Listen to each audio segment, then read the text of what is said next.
Primeiramente, eu queria agradecer à comissão organizadora pelo convite, tá? Um tema extremamente importante, que é da minha prática clínica usual e que eu adoro falar. Eu tenho que declarar que eu não tenho conflito de interesse nesse tema. Gravidez, tá? A viabilidade dessa gravidez em pacientes com mutações de alta penetrância para câncer de mama. Falar de gravidez em pacientes mutadas, em pacientes com câncer, é muito mais do que só um exercício de ciência. O câncer de mama, ele gera uma ferida, tanto na alma, quanto fisicamente na mulher. E a gravidez, ela pode ser um divisor de águas de de uma nova vida, de um recomeço, uma esperança de futuro na vida dessas mulheres. Isso tem que ser considerado tanto do ponto de vista médico, do ponto de vista científico, do ponto de vista de segurança, mas não se pode colocar em segundo plano a repercussão que isso pode causar na vida dessas mulheres. Quando a gente avalia a segurança da gestação após o câncer de mama, é uma pergunta antiga, já muito debatida, mas é a possibilidade da gente transformar uma angústia da finitude, da percepção da finitude da vida, numa esperança, uma esperança de um novo recomeço de vida. A gente sabe que esses trabalhos todos publicados sobre câncer de gestação pós-câncer de mama, eles têm um viés de seleção. As pacientes que engravidam são aquelas pacientes que têm um prognóstico melhor, que se sentem melhor, que se sentem mais seguras em relação ao câncer. E a gente tem que entender também que os modelos epidemiológicos de estudo que nós temos são os possíveis. Você não tem como fazer um estudo, um clinical trial. Você não tem como fazer um estudo randomizado e falar para uma mulher, você foi no grupo gravidez, você foi no grupo não gravidez. Isso é eticamente impossível. Então, a gente tem que se adequar às coortes retrospectivas. E quando você olha e começa a estudar um pouco de bioestatística, você já vê que meta-análise de coortes retrospectivas já estão sendo aventadas como associação de causa, como fator causal, tá? E não só como indicativo de associação. Então, as meta-análises de coortes podem, sim, eventualmente, ser consideradas fator causais e nos dar, sim, uma segurança desses resultados. E a gente tem que definitivamente basear as nossas conclusões e as nossas condutas nas evidências científicas que a gente tem. A gente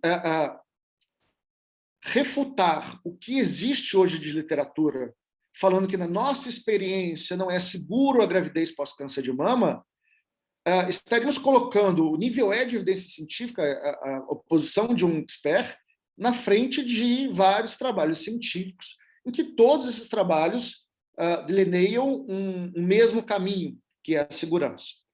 Quando a gente fala desses trabalhos científicos, tem diversos trabalhos científicos que mostram a segurança da gravidez pós o câncer de mama.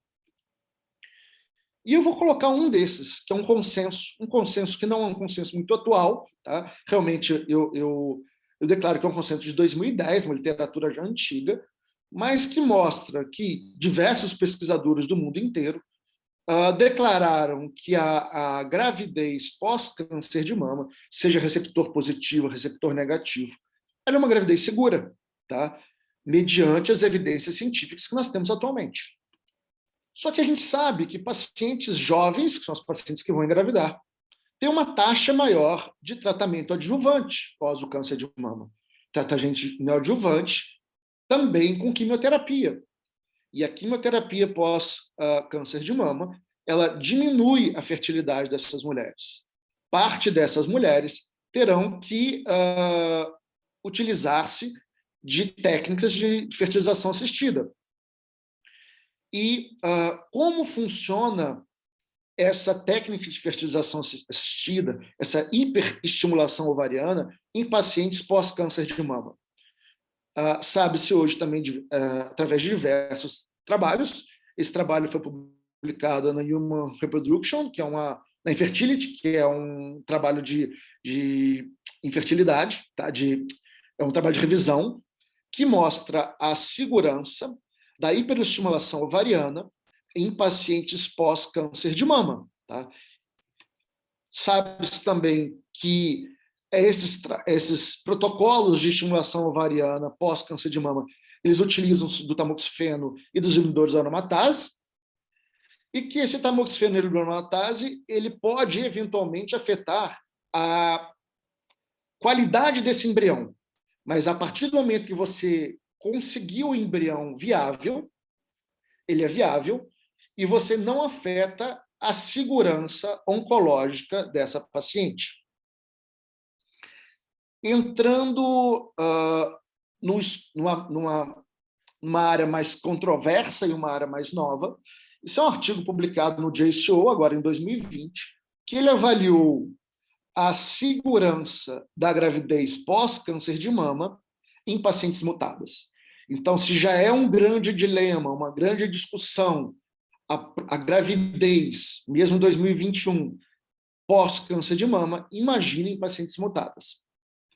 Esse é um estudo que é uma corte retrospectiva, tá? Ela é multicêntrica, ela envolve mais de 30 centros no mundo, com mulheres com idade abaixo de 40 anos de idade, tumores estadio 1 e 3, ou seja, tinham tumores avançados, e incluiu mulheres com painel positivo para BRCA1 e BRCA2.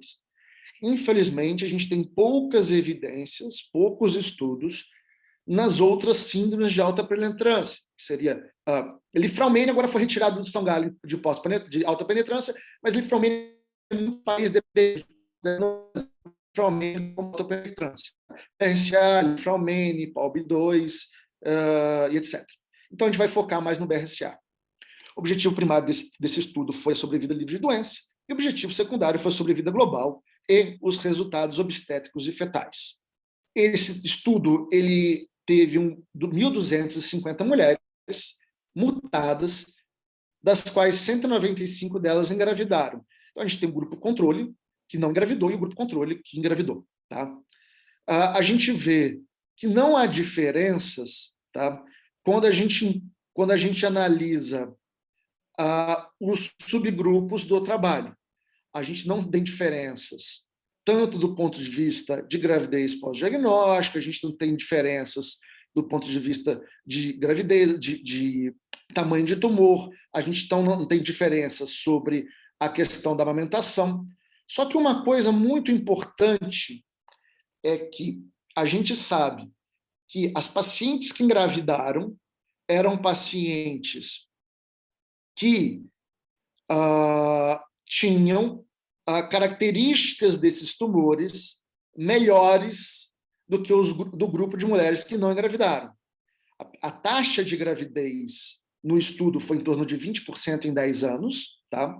Essa taxa de gravidez ela não teve diferença entre o grupo de receptor positivo e o grupo de receptor negativo, mas sim, a gente confirma aqui o viés de seleção, em que se mostra que pacientes que engravidaram tinham tumores menores, pacientes que engravidaram fizeram mais cirurgia conservadora de mama do que pacientes que não engravidaram.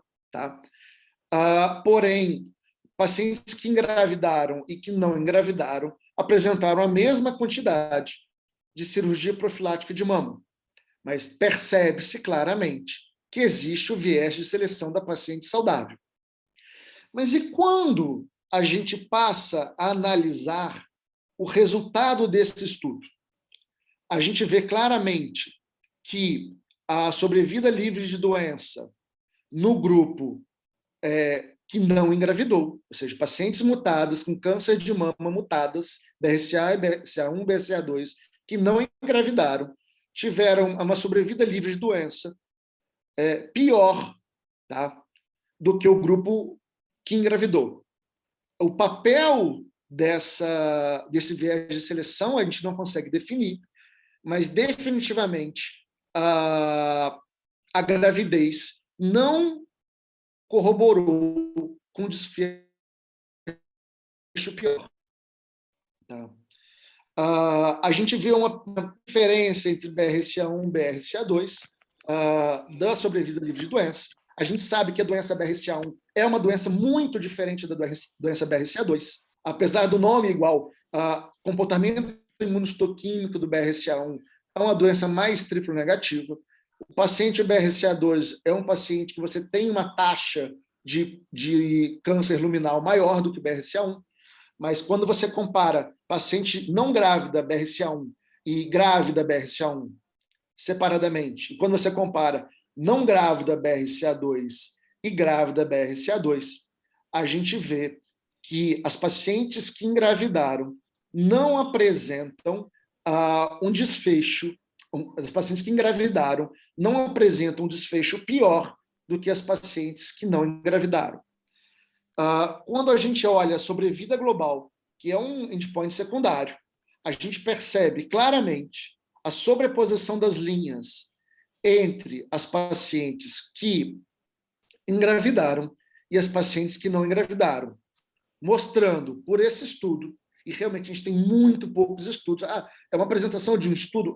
Porque realmente é o maior estudo que avalia isso com o maior número de pacientes, sendo multicêntrico, de maior qualidade. Tá? Então, acaba sendo uma apresentação de um estudo. A gente avalia que há uma segurança oncológica para essas pacientes BRCA que engravidam pós o câncer de mama. E a gestação em pacientes mutadas sem o diagnóstico de câncer de mama? Cada vez mais a gente tem o diagnóstico de câncer, a gente tem o diagnóstico de mutação, sem necessariamente a gente ter o câncer, pré-câncer. Como eu vou orientar essa paciente sobre a concepção, sobre a gravidez?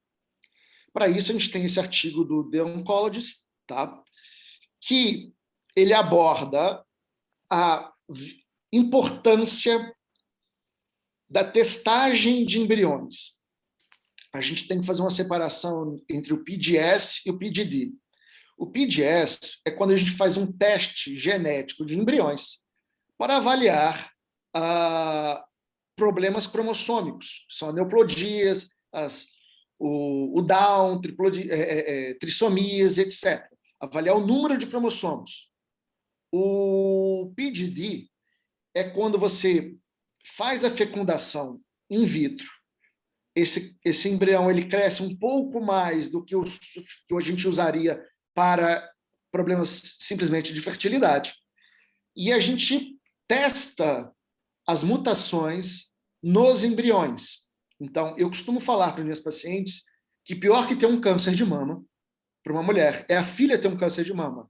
E pior que a filha ter um câncer de mama é a mãe saber que ela passou esse câncer de mama para a filha. Lógico que não foi intencional, mas é impossível quase você explicar isso para uma mãe. Então, você fazer a orientação pré-concepcional em pacientes mutadas, coleta de embriões, fertilização in vitro, testar embriões, escolher qual embrião que herdou e que não herdou a mutação, e implantar um embrião que não herdou a mutação, é mudar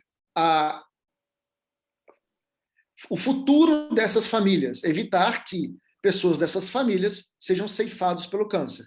Isso já é uma técnica muito, muito comum que a gente faz. Então, é extremamente importante você falar para essas mulheres da segurança, me perdoa, da gravidez para mulheres mutadas, do que a gente tem de informação hoje. E mostrar para essas mulheres que você tem um futuro e possibilidades de gerir essa gravidez com segurança para essas mulheres. Tá? É um tempo curto para um tema tão extenso, mas eu queria agradecer novamente a comissão organizadora do evento, parabenizá-los, e tá meu e-mail para quem quiser mandar alguma dúvida. Obrigado.